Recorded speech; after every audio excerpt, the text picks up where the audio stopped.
محمد کیسر عبد الرحمن یوسف کا اکلوتا بیٹا، ان کی اربوں خربوں کی جائیداد کا اکلوتا وارث، جو اپنی زندگی کو 2 ہفتوں پہلے تک نہایت ہی لاپرواہی اور بے نیازی اور رنگینیت سے بھرپور جی رہا تھا، آج اچانک ہی خود سے 14 سال کم عمر لڑکی سے نکاح کرنے پر مجبور تھا۔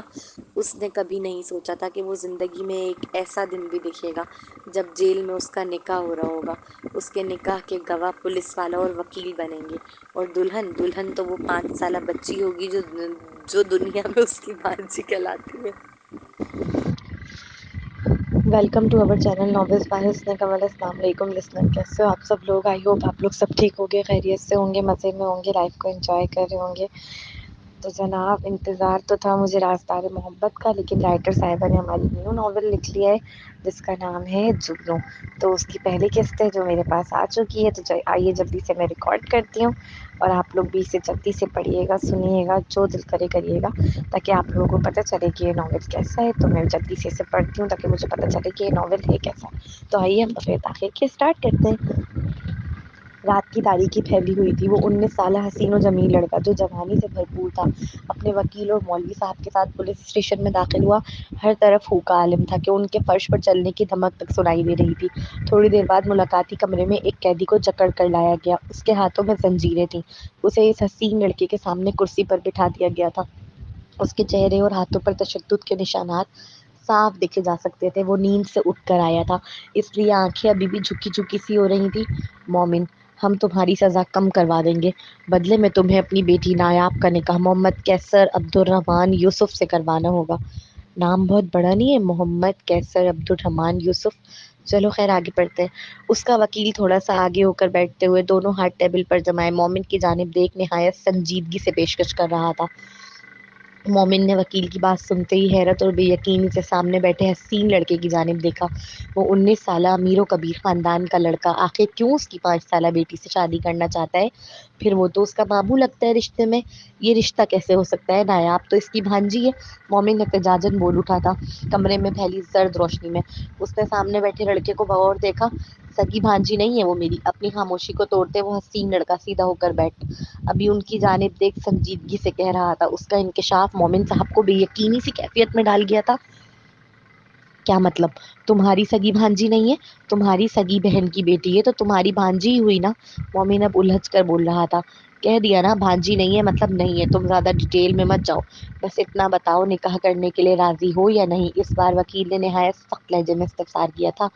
ویسے تو میں راضی ہوں، لیکن 5 سال کی بچی سے تم لوگوں کو نکاح کر کے کیا ملے گا؟ مومن سمجھ نہیں پا رہا تھا اس اچانک نکاح کا مقصد۔ تمہیں کیا مل رہا ہے؟ بس یہ دیکھو، ہماری فکر مت کرو، ہم مولوی صاحب کو ساتھ لائیں، تم ولی ہو اس کے، تم تو بولو نکاح کرو گے اپنی بیٹی نایاب کا ہمارے محمد کیسر عبد الرحمن یوسف سے؟ وکیل کے کہتے ہی وہ کچھ لمحے سوچنے لگا۔ لیکن میری ایک شرط ہے، نہ صرف میری سزا کم کی جائے بلکہ مجھے 1 کلاس میں بھی شفٹ کیا جائے۔ اس کے لیے اچھا موقع تھا، وہ کیسے اپنی ڈیمانڈز کو نہ رکھتا۔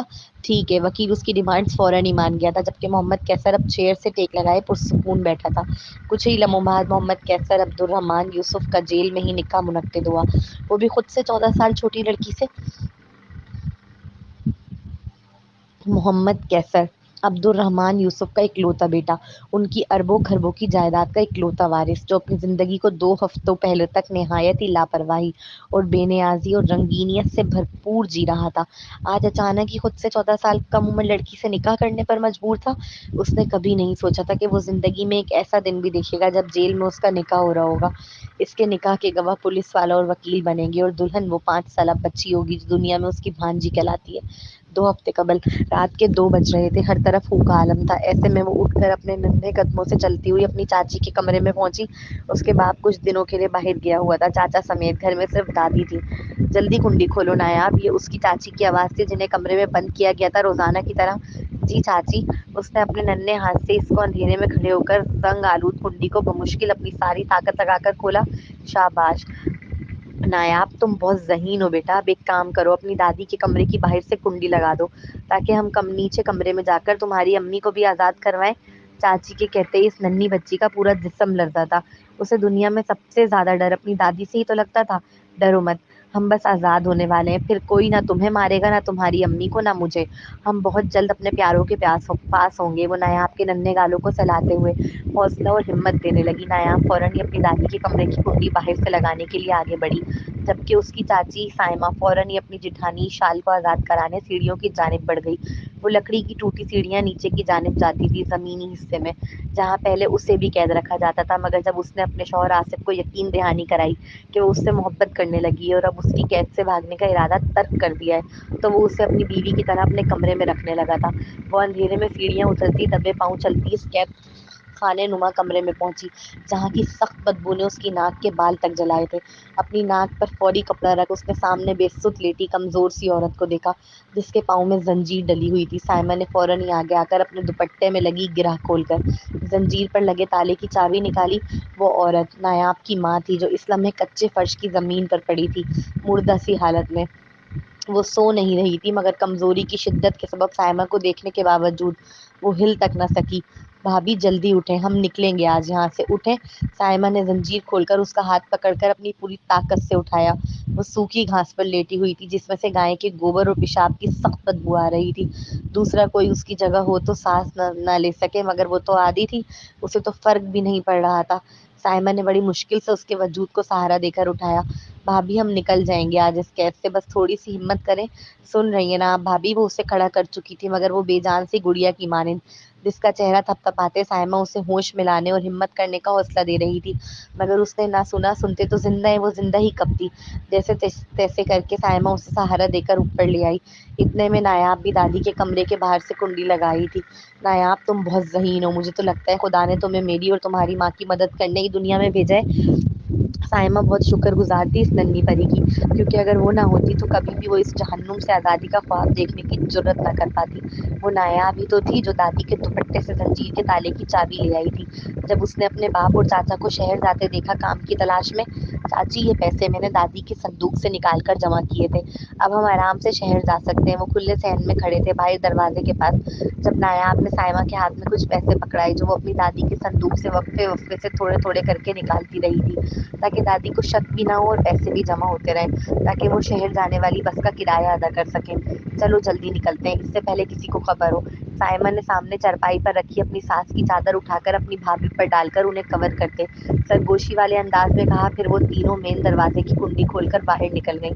سائمہ کا دل کو دھڑکا لگا ہوا تھا کہ وہ پکڑے نہ جائیں، کیونکہ اگر وہ بھاگتے ہوئے پکڑے گئے تو موت سے بدتر سزا ملنی تھی۔ ان کا ہر قدم بھاری تھا، وہ تینوں خاموشی سے چلتی چلی جا رہی تھیں۔ نایاب بہت چھوٹی تھی مگر بہت بہادر۔ اندھیرے اور خوں کے عالم میں چلتی چلتی وہ آخرکار کراچی جانے والی بس میں بیٹھی۔ بس میں بیٹھنے کے بعد بھی دل کو دھڑکا سا لگا ہوا تھا سائمہ کے۔ وہ بار بار آنکھ کھول کر پوری بس میں خوف کے زیر اثر نظر دوڑاتی، جبکہ نایاب اپنی ماں کے سینے سے لگے سو چکی تھی۔ وہ سفر سائمہ کی زندگی کا سب سے طویل سفر تھا، جو لگ رہا تھا کبھی ختم ہی نہیں ہوگا۔ آہستہ آہستہ بند کھڑکیوں سے سورج کی کرنیں بس کے اندر اجالا بکھیرنے لگی۔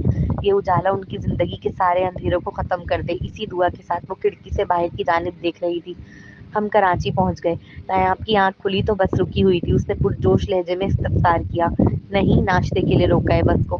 سائمہ مسکرا کر بولی، ہم نانا کے یہاں جائیں گے نا۔ نایاب کی آنکھوں میں چمک ابھری تھی۔ اپنے نانا کا ذکر کرتے وقت جب اس کی ماں ٹھیک تھی تو بتاتی تھی اس کے نانا اور ان کی امیری کے بارے میں۔ مانا اسے زیادہ یاد نہیں تھا، مگر وہ ہمیشہ سے ان سے ملنے کی خواہش رکھتی تھی۔ ہاں، پہلے تمہیں اور بھابھی کو عبدالرحمن یوسف صاحب کے یہاں چھوڑوں گی کراچی میں، پھر میں اپنے گھر اپنے لاہور چلی جاؤں گی، شاید پھر ہم کبھی نہ ملیں۔ سائمہ مسکراتے ہوئے بول رہی تھی۔ آج کتنے ہی سالوں بعد اس کی آنکھوں میں بھی زندگی جینے کی امنگ جاگی تھی، اپنے لاہور کا ذکر کرتے وقت، جیسے اس کے منہ میں مٹھاس گھل گئی ہو۔ آپ ہمیں بھول جائیں گی لاہور جا کر چاچی؟ نایاب نے اپنی ننھی پوری جگمگاتی آنکھوں کو افسردگی سے ٹمٹماتے ہوئے پوچھا۔ نہیں، مگر تم اپنے نانا کے پاس جا کر مجھے ضرور بھول جاؤ گی، دیکھنا تمہارے نانا تمہیں اتنا پیار دیں گے کہ تمہیں اپنا پرانا کوئی غم اور تکلیف یاد نہیں رہے گی۔ تم ان کے بڑے سے بنگلے میں شہزادیوں کی طرح رہو گی۔ چاچی کی باتیں سن اس کا ننھا سا دل بہت سارے خواب بننے لگا تھا۔ شہزادیوں کی طرح؟ واقعی؟ وہ بھوری جگمگاتی آنکھوں کے ساتھ پوچھنے لگی، جس پر سائمہ نے مسکراتے ہوئے اس کے گال چومے۔ سائمہ کو پورا یقین تھا کہ عبدالرحمن یوسف صاحب اپنی بیٹی اور نواسی کو سنبھال لیں گے اور ان کے اغوا کاروں کو سخت سے سخت سزا بھی دلائیں گے۔ بس پھر چلنا شروع ہوئی. اب تو جیسے نایاب بے صبری ہو رہی تھی اپنے نانا سے ملنے کے لیے. اس کی ننھی آنکھیں خوابوں میں الجھ رہی تھی کہ کیسے اس کے نانا اسے گلے لگائیں گے، اسے پیار کریں گے، اس کی ماں کا ڈاکٹر سے علاج کروائیں گے. پھر اس کی ماں پہلے جیسی ہو جائے گی، باتیں کرے گی، پیار کرے گی، اس کے بال بنائے گی. خواب سے حقیقت، حقیقت سے خواب کا یہ سفر کتنا خوبصورت اور امیدوں بھرا تھا. کوئی نایاب سے پوچھے، وہ تو لمحہ لمحہ گن کر گزار رہی تھی. چاچی پہنچ گئے؟ یہ چھٹی بار تھا جب اس نے پوچھا تھا، اور سائمہ نے ہر بار کی طرح پیار سے منع کیا. ان کی بس رکی تو سائمہ نے وہاں سے ٹیکسی کی. اب بس نانا کا گھر آنے والا تھا جہاں کی اسے شہزادی بننا تھا. اب کوئی اسے چمٹوں سے نہیں مارے گا، کوئی اسے رسیوں سے نہیں باندھے گا، کوئی اس پر چیخے گا نہیں. سب سے بڑھ کر اسے کوئی پیار کرنے والا ہوگا. ٹیکسی ایک بڑے سے دروازے پر جا کر رکی. سائمہ نے دروازہ نوک کیا تو گارڈز نے آ کر دروازہ کھولا. جی، عبدالرحمن صاحب سے کہیں کہ ان کی بیٹی اور نواسی آئی ہے. بس اتنا سننا تھا کہ گارڈز نے بے یقینی سے اس سندھی چادر میں لپٹی عورت کو بغور سر تپاؤں دیکھا اور پھر تیزی سے اندر بھاگا اطلاع کرنے کے لیے. چلو نایاب، ہمارا ساتھ یہیں تک کا تھا، آگے کا سفر تمہارا اور بھابھی کا بہت مبارک ہو.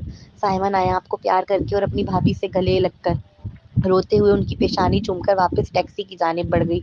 وہ الوداع کر کے وہاں سے چلی گئی. کچھ دیر نایاب اور اس کی والدہ دروازے پر کھڑے رہے اور پھر ایک شخص جو دکھنے سے ہی 50 سال کا لگ رہا تھا اپنے روبدار انداز میں چلتا ہوا باہر آیا. سب سے پہلے اس کی نگاہ اپنی بیٹی پر گئی جس کا ایک بچی ہاتھ پکڑے کھڑی انہیں ہی دیکھ رہی تھی. ان کی آنکھوں میں آنسو بھر آئے. وہ فوراً ہی اپنی بیٹی کی جانب لپکے. میری بیٹی. اس میں سے بدبو آ رہی تھی مگر وہ بدبو انہیں روک نہیں سکی تھی. اپنی بیٹی کو گلے لگانے سے وہ گلے لگے مگر ان کی بیٹی نے کوئی ری ایکشن نہ دیا. انہیں دیکھتے ہی محسوس ہو گیا تھا کہ وہ نارمل حالت میں نہیں ہے. وہ اپنی بیٹی اشال کو اپنے ساتھ لے جانے لگے. نایاب کا ننھا ہاتھ اپنی ماں سے جدا ہونے لگا. نانا، اس نے اپنی جانب توجہ دلانے کے لیے بڑے پیار سے پکارا. کون نانا؟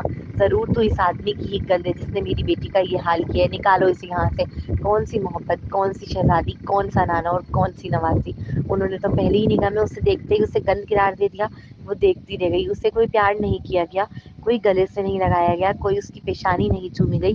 اسے تو دھتکار دیا گیا. دیکھتے ہی وہ اتنی دور جو امیدیں لے کر آئی تھی وہ سب ٹوٹ گئی تھی، سب بکھر گئی تھی. اس کا چہرہ دھوپ کے زرد میں تھا. وہ لال پڑ رہی تھی مگر کسی کو اس کی فکر نہیں تھی. وہ تو اپنی بیٹی کو اندر لے جا چکے تھے. بچی وہ تھی پیچھے اکیلی تنہا.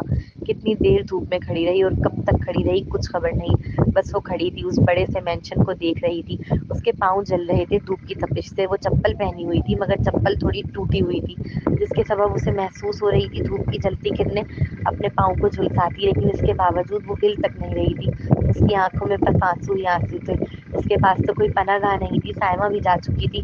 وہ تو اب لاہور کے لیے نکل گئی ہوگی بس میں بیٹھ کر. یہ سوچ وہ اپنے پاؤں ایک دوسرے سے رگڑنے لگی تاکہ دھوپ کی کرنوں کی جو تپش ہے جو اس کے پاؤں کو جھلسا رہی ہے وہ تھوڑی کم ہو. اس کا چہرہ جل رہا تھا. وہ بار بار اپنے ہاتھ اپنے چہرے پر چھاؤں کرنے کے لیے رکھتی اور پھر اس بڑے سے سفید مینشن کو دیکھتی جس میں اس کے لیے کوئی جگہ نہیں تھی. کافی دیر تک وہ کھڑی رہی. سورج اپنے سوا نیزے پر آ گیا تھا. شاید دوپہر کا 1 بج رہا تھا. وہ بس اندازہ ہی لگا سکتی تھی. اپنی دادی کے ساتھ رہ کر اس نے سورج سے وقت کا اندازہ لگانا سیکھا تھا. اور پھر اسے دروازہ کھولنے کی آواز آئی. اس نے پلٹ کر دیکھا تو ایک بہت خوبصورت گاڑی داخل ہو رہی تھی. شاید وہ پجارو تھی. اس نے ٹی وی میں دیکھا تھا اس گاڑی کو لیکن آج پہلی بار ریئل میں دیکھ رہی تھی. پھر اس میں سے ایک خوبصورت سا نوجوان نکلا. وہ وائٹ کلر کی شرٹ اور بلو جینس میں ملبوس تھا. اس کی گاڑی سے نکلتے ہی فوراً ہی ایک ملازم نے اس پر چھتری چھاؤں کے لیے. وہ بڑا خوبصورت سا ورزشی جسامت والا ماڈل جیسا لڑکا تھا.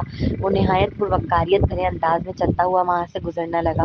نایاب کو ڈر لاحق ہوا کہیں اسے دیکھتے ہی باہر پھینکنے کا آرڈر جاری نہ کر دے. اس لیے فوراً ہی اس کی جانب اپنی پشت کر کے کھڑی ہو گئی. کیسر اس ننھی سی بچی کو دھوپ میں کھڑا دیکھ چلتے چلتے رکا. ہلو تم کون؟ کیسر اس کی جانب چلتا ہوا آیا اور تجسس سے پوچھنے لگا.